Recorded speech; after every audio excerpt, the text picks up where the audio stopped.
I think that the difference, I guess, is that my research is always very social. Only the writing is not. But otherwise, it's very much in interaction with others. And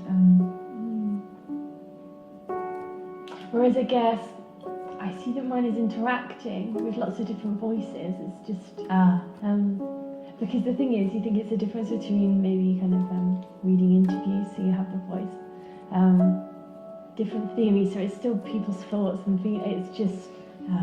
So for me, it's still interacting with kind of many. So it's not just a solo endeavour. It's still an interaction of different opinions, perspectives that are forcing me to think about what my view or stance is between. Yeah. But that could be nice about interacting or an interacting space. I guess that's the thing that I quite like writing as an interacting space. Yeah. And then the importance for me is to find my voice from within these interacting. Or is it, so what's the voice born from all of this? Yeah. Yeah. And I think that's probably where Fiona always or other people or dancers kind of say, so where if you kind of create these kind of setups where there is a shift of control happening, so by using kind of or working with improvisation by kind of also giving specific kind of tools to dance like the wild card where they can actually go into place without waiting for an instruction. So then where's my artistic voice, which I think is interesting because then I feel like within a performance you can have sometimes very different voices, but and I'm slightly hesitating to say aesthetic, but where is the kind of framework and is there one and is there one needed, and but I think the reason why I really enjoy working with others is that people constantly challenge my decision making. And I guess it's also that kind of thing. I think that's the great thing about collaborating, because then you have people that are forcing you into other situations.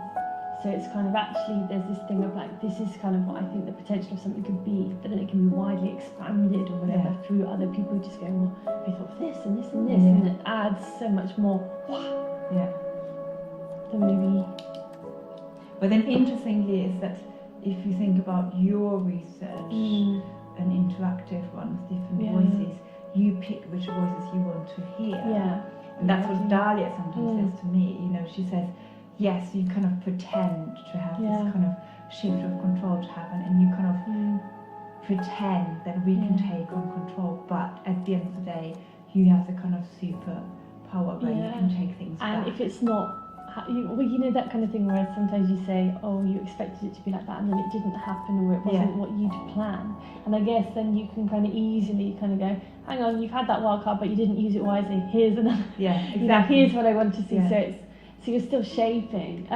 But then I think this is the kind of subjectivity, isn't it? Because subjectivity is inherent. So there will be a bias, won't there? Because there's a bias in kind of what you want to see as what I want to kind of, the argument, how I want to kind of structure an argument or something. And I think we go back to identity. Because then, I mean, in a way, I don't know, for me it's really interesting, because if you look at the Panopticon, and if you look at Foucault's writing, it's very much about kind of not the individual, but actually the kind of de-individualization. So it's everyone can be in that kind of spot point where he observes or she observes. But then my work is the opposite, where it is about the individual and about the kind of doubts and everything becoming visible. So it is about the kind of subject. The same as you, when you write, you kind of. But then I wonder if maybe in some way we're both trying to do the same, where it's like we're looking at how we're constituting that subjectivity. So we're giving more of a and that's kind of where I think towards the end of my research, that's where I kind of realised with the methodology I was using that I was actually looking at how I could constitute the subjectivities, how I can reflect upon, have this reflexive relationship as a researcher with the research. So I'm subjective about what I'm writing about, but how can I further take some of the stances to kind of be like, yes, I have this subjectivity about these choices, but then let me also add, my own writing practice into this mix, so I'm further layering. And I wonder, in that sense, whether we're both kind of doing a similar kind of way of trying to get some sense of transparency. Yeah, exactly. It's interesting, there's more in common actually. And I guess for me, I've arrived at this sense of transparency through this kind of idea of this ambiguity of knowledge, that actually knowledge isn't set. It's continually ambiguous, and there's this kind of understanding that you need to kind of reach a sense of objectivity in order to have